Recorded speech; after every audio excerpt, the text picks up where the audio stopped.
My channel is sponsored by Cooper, which means we'll have an ad from them somewhere in the middle of today's video. While I respect your opinion, I am not in the camp of people who think that The Last of Us Part 2 is a perfect video game. The only perfect video game to ever exist is, of course, Deadly Premonition. And the valley between The Last of Us Part 2 and Deadly Premonition is wide and perilous. Here you go.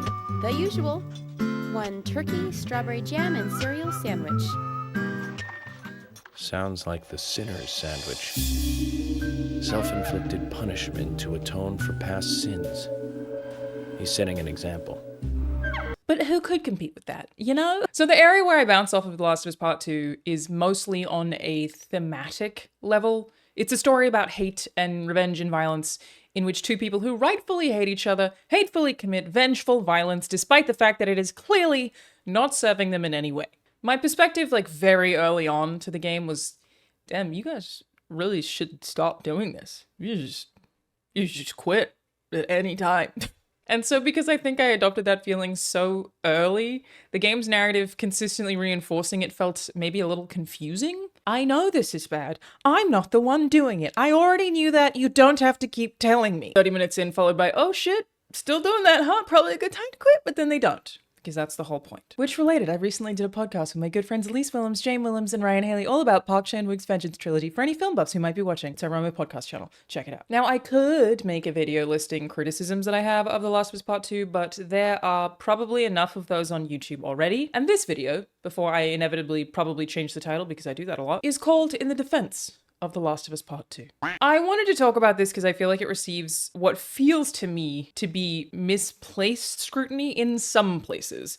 Of course, if you hate this game, you're entitled to feel that way. That is fine. But ultimately, I just wanted to talk about some of the things that I don't see often spoken about as much, I guess. Maybe you'll find it interesting. I don't know. I'm not trying to convince you in any direction. It's just a particular approach that they had to narrative design that I think is very interesting. But first, because this game came out in 2020, which simultaneously feels like it was 1 year ago and 20 years ago, a plot recap. Though I will admit, trying to stick to Abby and Ellie, and Joel specifically here, and I'm thus omitting some info and some side characters. There are just certainly way better videos to watch for a full plot recap if that's what you're after.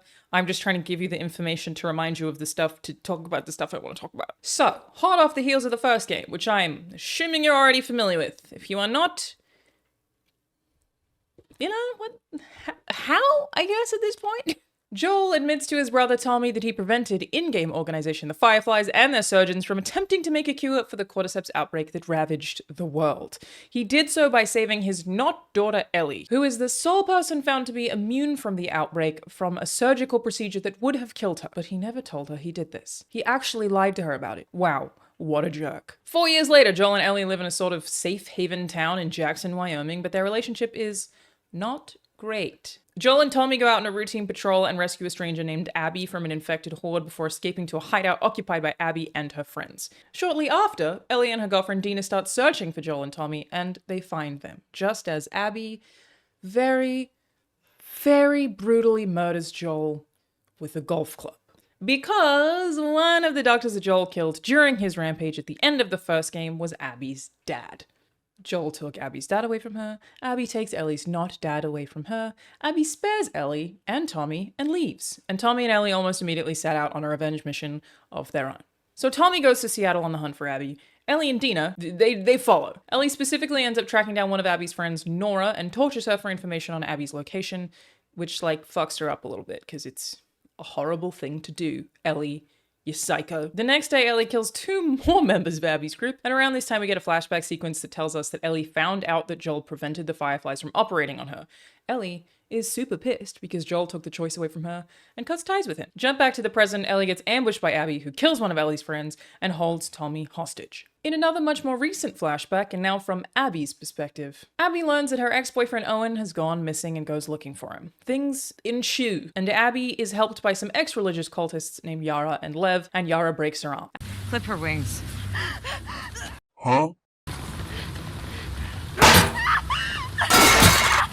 Abby eventually finds Owen, who's decided he's sick of the war and he's going to fuck off to Santa Barbara, California. Abby goes back to Yara and Lev and sets out to help Yara with her arm problem. I had, like, totally forgotten about the quest for Yara's arm before like researching to write this recap. So Yara has been de-armed, and Lev runs away to convince his mother to leave the religious cult with him, but accidentally kills her in self-defense. Oops. At this point, Abby's organization, the WLF, begin an assault on the cultists, and Abby betrays the WLF in order to save them, as in Yara and Lev. But Yara sacrifices herself to allow Abby and Lev to escape. Wow, Yara.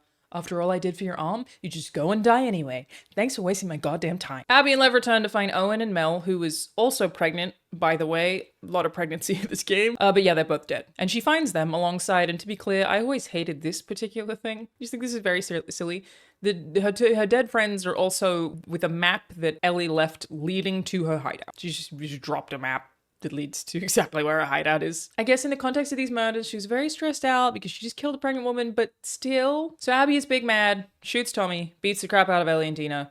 Lev convinces her to spare them, and they leave Seattle. Several months later, Ellie and Dina live on a farm with Dina's son, but Ellie has some pretty rough PTSD, which, you know, checks out considering the circumstances that are her entire life. Tommy shows up and tells Ellie that he found Abby, and even though Dina begs her not to, Ellie can't help herself. She goes to find her. Abby and Lev have arrived in Santa Barbara. They are looking for the Fireflies, but they get captured and left to die by some jerks. Ellie shows up and saves Abby and Lev, and then forces Abby, who's just really tired at this point, to fight her. Abby bites off 2 of Ellie's fingers, and Abby nearly drowns Ellie, but stops herself. Abby and Lev sail off to Catalina Island. I was just there with my mum like a few weeks ago. It's a really lovely place to be in an apocalypse, I imagine. I'm just gonna come out and say it. I'm ready to take on the Catalina wine mixer. Ho, ho, slow down there, Speed Racer. I know what it entails, and I'm ready to nail it. Ellie returns to the farmhouse, but Dina is not there. She picks up Joel's old guitar with her now sans 2 fingers hand and thinks about her final conversation with Joel, in which she told him she wanted to forgive him in what I would consider to be one of the most heartbreaking and phenomenally well-acted scenes in video game history. It broke my heart.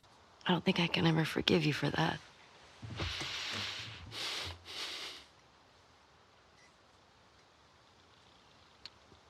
But I would like to try.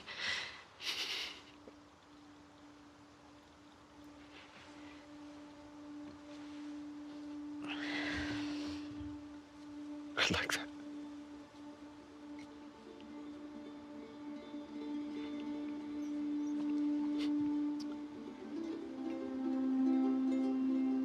Okay.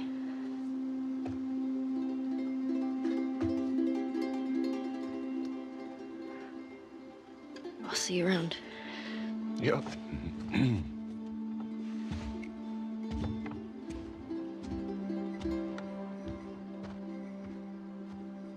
And then she leaves. And again, that's the short version. Okay, this is a long video game. And I also hope I got all that right. It's been 5 years somehow. But basically, it's a game that is long and grueling, and I think is, in many ways, like, deeply unpleasant to play. I will give Naughty Dog credit for subverting a very common apocalyptic world trope by having environments that are actually really beautiful, though. Often this kind of media presents itself as dirty and grubby and ruined across the board, but The Last of Us Part 2, while going out of its way to tell you how incredibly shitty people can be, kind of juxtaposes that with a world that is so naturally beautiful when left to its own devices, as in nature literally taking back the cities, that it feels almost conscious. It's constantly visibly reminding you, basically, that the world is beautiful and worth enjoying living in, while also telling you that maybe you could if it weren't for all those fucking people. But it being grueling and, like I said, in some cases really unpleasant to play is actually my first defense of The Last of Us Part 2, and ultimately a very simple one. I'm not breaking any new ground here, I'm sure, but it's still something that I feel strongly about. This game takes probably 20 to 25 hours to finish, which is a significant hike from the first game's like 10-ish, which, dear God, AAA studios, could you please bring back like the 15-hour games? Like, please stop telling me that the next game from your franchise is the biggest and best yet. What if it was just best and roughly same sizest? You know? Same size length and best yet. I would take that in your marketing in a heartbeat over bigger and best. But anyway, it is time to talk about Cooper. Cooper is a free extension that helps you save money while shopping online. I've been using the Chrome extension and it does a bunch of things, but one of the things that it does is automatic coupon testing. It basically is able to find and apply the best coupons for you available at checkout, which genuinely feels like being given money. Not actually giving you money for that thing, but for some reason, like every time that it pops up and gives me the code and I get to put it in to save money, it feels that way. There are also cashback rewards with over 76,000 retailers and a price comparison service, which I think is my favorite feature. Basically, as you're looking for something you're trying to buy, Coopit will search the web and find the cheapest option for you. So you will find that exact item the cheapest it is available. Almost every single time I've looked up any item that I intended to buy on the web recently, Coopit has found it at a cheaper price, often up to like $10 off. Also very glad to confirm, I confirmed this before being willing to make this video, because this may sound similar to you to a company that has advertised on YouTube a lot that did a similar thing. Coopit does not override affiliate links, misattribute commissions, or prioritize partner coupons at the expense of better savings. They do not do any of that. Overall, their focus is where it should be, which is on helping users save, and can confirm it has been working for me wonderfully. So yeah, if you would like to effortlessly save while you shop, check out Coopit with the link in the description. Now back to the video. There is a not uncommon criticism that The Last of Us Part 2 drags a lot in the tail end, often addresses a pacing issue. I think the fact that this game drags, and it does, I agree with you, is actually kind of one of the biggest strengths of the medium, and a thing that I wish more video game narratives would explore. The Last of Us is exceptional at this in general, especially in the latter half of the game. You are just as goddamn tired that they are from an objective outsider's perspective. Like, if I could have screamed at them to stop, I would have, and I think that is hugely tonally significant. Their revenge is absolutely not worth all this. It is a slog. It is tiresome. And yet here I am, doing the actions with you, doing them myself, effectively forced by the game to endure in the same way that Ellie, at the end, is forced by her blind hatred. My favorite part of this parallel is not just that we feel the same emotion that the characters do at the exact same time, it's actually literally about the forced part. Ellie has trapped herself in a cycle of violence that she is not capable of escaping. She does not have the tools needed to escape this thing, sparked by spending 2 years largely ignoring the man who is effectively her father, finally forgiving him, and then losing him to a brutal murder that she's forced to watch the next day. And I am trapped similarly because I'm playing a video game that does not give me pacifism as a viable option. I too effectively am trapped in a cycle of violence, and I find it frustrating, and yet I opt to persist. You can put down The Last of Us Part 2 at any point in time, including through the excessive violence and the slog that is the final hours, but a lot of people don't because they want a conclusion. So does Ellie. And I guess I'm saying that even if it makes it less fun to play, that I find it to be very impressive as an expression and a strength of video games. Movies and books and TV shows can't force me to commit acts of violence that I narratively don't want to commit. They definitely played with a really similar thing narratively at the end of Part 1. Joel enacts a killing spree regardless of how you, the player, feel about it. I actually do often wonder if the ending of Last of Us Part 1 is stronger for people who disagree with Joel's choice, because basically he's making the choice for you, just as he made it for Ellie. He doesn't give a shit what you think of it, he's doing it, and you must commit to it, and she has no say in it whatsoever, despite the fact that it's her brain and her legacy in question. If somehow the Lord gave me a second chance at that moment,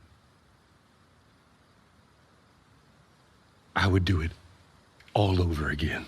What's wrong with you? Which related, I do find it sort of beautiful that these are games about a girl who is immune from a disease that so wholly infects people that all they can really do once infected is like wander around and commit acts of violence. And yet she, even with all of that immunity, ends up stuck in a place where all she can do is wander around and commit acts of violence. It is just as inescapable for her as anybody who is infected by cordyceps. I just love how cyclical that feels in terms of storytelling. And I actually did initially feel very strongly that I would have preferred the ending where Ellie spares Abby to be a choice, where like players are given a moment to consider everything that has happened across the 25 hours or whatever that they spent with the game and are forced to reflect on that for a moment. But as I've gotten more distance from the game, I do not feel that way anymore. Mostly because it weakens my aforementioned praise, I think. This is a story about Ellie and her inability to escape from the cycle she's in, and my sharing that inability because I'm playing as her and my choices are really just her choices with some stealth mechanics sprinkled in, and that's a very big part of the storytelling approach here. Like I keep saying, the word is forced. You are forced to do what she does just as much as she is forced by her own lust for revenge. It is helpless and inescapable both for Ellie as a character and for you as a player. You have to do it. You hate it. It makes you feel crappy. You still have to do it. And I just love that parody. Again, in a theoretical sense. Which is why the thing that my next point centers around is so important. There was a lot of controversy surrounding Naughty Dog choosing to kill Joel in the way that they did in this game. I've seen mixed reactions to Joel allowing this to happen to him, like the criticism is specifically that it doesn't make sense that his character would just trust some stranger like Abby so quickly considering who he was in the previous game, and I can understand that. I fully get what you're saying. But Troy Baker, who is the actor who plays Joel and is a friend and is probably watching this video, hi Troy, he spelled this out in a way that really really made a lot of sense to me. I'm not even going to attempt to quote him, but the idea that he raised with me was basically, this is a man who has spent the last 4 years living in a community that softened him, and that is actually his fatal flaw. What we see of Joel's house in Last of Us Part 2, for example, is a side of him that isn't present in the first game, outside of the very beginning, I would say, because it didn't have the opportunity to be present. This time, he lives in a house adorned with personal mementos and paintings and wood carvings and guitars that he has handmade. He has potted plants and a collection of books about wood carving and birds and the ocean. And when he dies, the front porch of that house is covered in flowers and cards. This isn't the same Joel that came from The Last of Us Part 1. This is a person who found a community, seemingly of people who love and appreciate him, and a relatively peaceful life. Thus is his downfall. Yes, Joel has let himself get far too trusting and cozy and has forgotten the rules of the world outside, including that which he not only participated in, but expanded upon. And okay, worth noting also, he is seen saving women several times in the first game. He very clearly has a bit of a hero complex where women who might be around his daughter's age are concerned. Abby does fit that bill. But yeah, he here has actually moved on from the cycle of violence that he was involved in, but the world around him has not, arguably because of what he did. He decided to close his loop. He stopped the cycle of violence outside of the patrols, I guess. He found a way to save the daughter he lost by replacing Sarah with Ellie and thinks he can just dust his hands of everything and enjoy life. But when you've just prevented a cure to global hostility from being made, and I say that declaratively just because Neil Druckmann is on record saying that the cure definitely would have worked, which I also think is the more interesting outcome narratively. I think it is far more interesting for the story implications across the board if we assume/know that the cure would have worked. But yeah, you don't get to say no to that and just relax. You don't get to prevent that cure from being made and go, I'm good actually. That's dumb of him. You've also just done to people what happened to you in the first game. Joel's anguish over Sarah dying is raw and beautiful, and we see how it shaped him and the frankly very violent choices that he made to save Ellie. And then when you have done that to someone else, as in killed their parent, you don't get to decide that the cycle is over. There are other people feeling that same anguish that he felt when Sarah died that he was only able to replace with Ellie. Thus is his downfall, and I do think it's poetic personally. He thinks he can end a cycle that he has absolutely no right to end. And his, I guess, arrogance in feeling that way is what leads Ellie to continue that cycle. Now, as far as Abby brutally beating him to death with a golf club, it's like one of the most iconic scenes in video games at this point. Really went down in history. You don't get to rush this.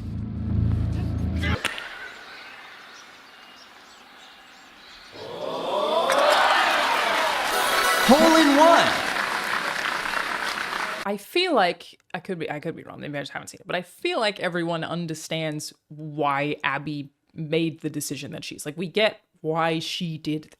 Like, if her choices have been criticized as far as that particular thing is concerned, I just haven't seen it. Like, again, we get it. This dude murdered your dad, a doctor who you thought was going to save the world. That exact thing happening also led Abby, a young girl, to not really having value in the Fireflies anymore. Like, she wasn't the daughter of the lead doctor of the Fireflies anymore. Which, story-wise, is also, it's always what I put together when playing the game, is why she went and got so goddamn jacked. Then you're gonna add some protein. She doesn't have a place in the world anymore. The thing that made her valued, which again was just the value of her dad, is gone. And for the first time in her life, she's just another completely expendable young girl. There are a bunch of small bits of dialogue throughout the game where Abby talks about not wanting to miss training and like how important it is to her. And it always came across to me that she recognized that she had to find some means of being uniquely very valuable to the WLF, which she was uniquely positioned to be very conscious of, perhaps even insecure about, again, because she was the daughter of someone very important one day and absolute nobody in next day. It's like she gets jacked and strong and as physically capable as she possibly can be in order to make sure that she is still valued. Anyway, all of that to say, Abby's appearance is a direct result of what Joel did. It shaped everything she did after that moment. I get wanting to kill the guy who killed your dad. I feel like we can all agree on that part. The thing that became contentious is how she kills him, how brutally it happens. There was some discourse about the idea that Naughty Dog was disrespecting players by making a game about two characters who aren't Joel after killing Joel so disgustingly brutally and then making you play as some girl that you hate. Like, the suggestion is that Naughty Dog was spitting in players' faces doing that, and they absolutely were. Not only is that just an expression of how death can be gross and violent and come at a really unexpected time, but they also just need you to be very, very, very, very angry at Abby for this story to work. Joel has to be murdered in a way that makes you, the player, have no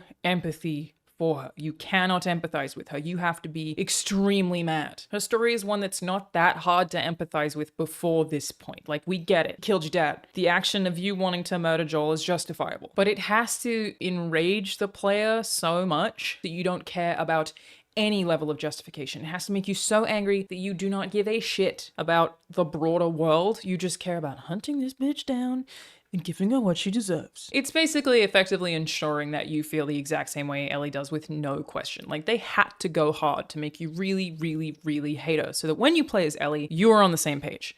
With no doubt. The story does not work if there's even one player who tries in and is like, I'm not mad about this. I get why she did it. It has to be as brutal as it is so that you are like, hell yeah, let's hunt her down and kill her. So I don't think like the intention for Naughty Dog was to like shit on players, but their intention does seem to be very strongly to make you really, really mad. Again, it's required for any of this story to work that you are extremely pissed off. So then you flip to playing as Abby, and you learn more about her past, and you learn more about her character. You are still supposed to hate her. The golf club is very intentionally smashing the thing that you love to make sure that when you play as this character, you do still hate her. It is expecting you to pick up the controller and witness her dumb little life with her dumb little friends with some level of disgust. Like, it wants you to be so mad that you are even having to do this at all. And again, I think that's actually one of the coolest things about this game. Coolest feels like a weird word to use here, but you know what I mean. The interactivity of this hateful story means that you yourself are also feeling this. You have to sit through it and keep doing it because of the cycle of violence that can't be snapped out of because of how much you hate her. It's just very challenging in a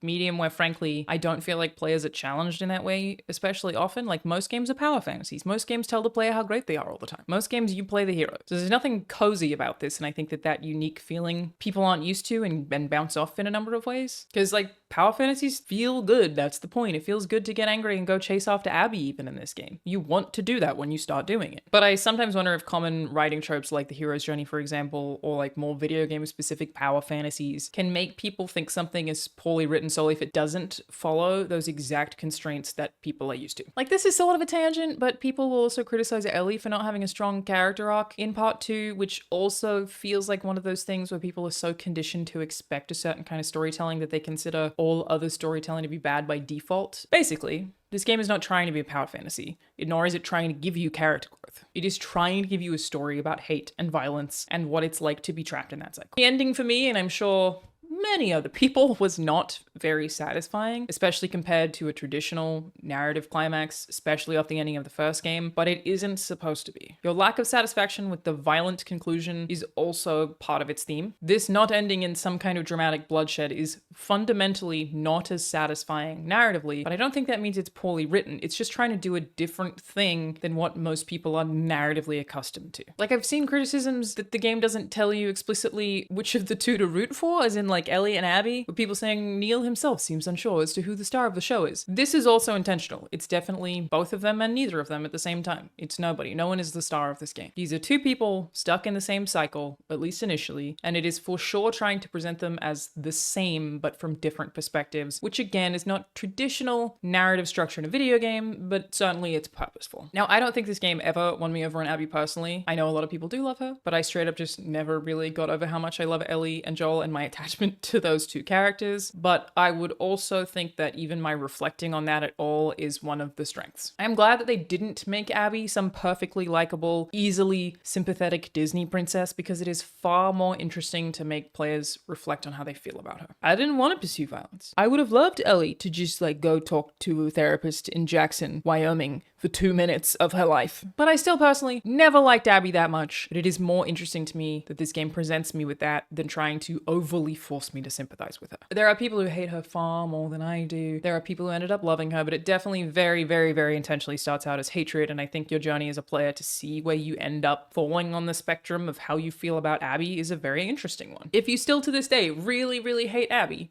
why? And I'm not asking you that in a critical way. I'm not trying to tell you that you're wrong for feeling that way. I'm not trying to be like, prove yourself. Damn it, tell me why you feel that way. I just solely think it's an interesting question to ask you how you feel about. Like, just sit there and think about what it is that makes you hate her, or what it is that won you over. Like, what it is that this game did in what area that gives you this feeling. I think the conversation it encourages is just like a fundamentally very interesting one. It is interesting to see where people fall on the Abby spectrum, if you will, and have conversations about why. There is no correct answer. You fall where you fall. Why do you fall there? And I guess at the end of the day, I am very, very glad to have a flawed game that presents interesting, often very introspective conversation, where there are already so many games that have very clear sort of unobjective morals that we all end up agreeing on. Majority of games do that. Majority of games will give you the same conclusion. Everybody sees it, everybody agrees on it. That is most video games. And that's my main point here. It's challenging. This game is trying to be challenging. That is the intention. It is not trying to make you feel good or cozy or satisfied. It is trying to challenge you in some way, or to make you think. I love Spec Ops: The Line, for example, always brought up as one of the best video games from a storytelling perspective. Completely agree. Love it. The moral weight of that game similarly only comes from the fact that you are actually playing it, that it's a similar idea, but Spec Ops: The Line is also very clear-cut. It tells that story very, very effectively using the interactive power of video games, but the road also leads to pretty much one conclusion. Unless you're a psycho, probably most people have the same feelings about Spec Ops: The Line, which I was going to spoil in this video. I was just going to openly talk about it, but if there's a chance that even one of you hasn't played Spec Ops: The Line and this video makes you go download that video game, I would consider that a massive win. I won't spoil it. I would love for you to go play it. It's awesome. But basically, the way that you feel at the end of Spec Ops: The Line is the way pretty much everybody feels. That is not the case for The Last of Us Part 2. It was never going to result in a consistent reception. Ultimately, yeah, I'm not saying this is the perfect flawless game. I do not feel that way. There are multiple criticisms that I have seen that I personally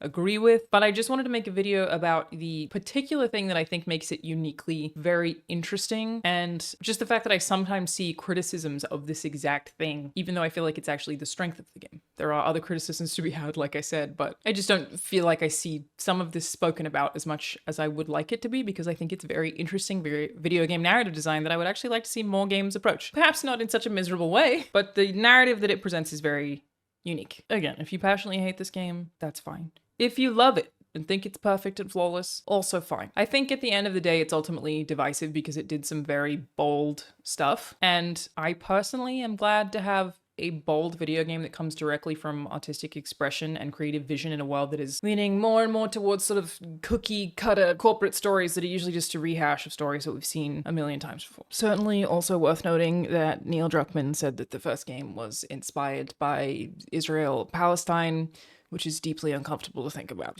I'm just trying to forget that. It's crazy that he admitted that publicly.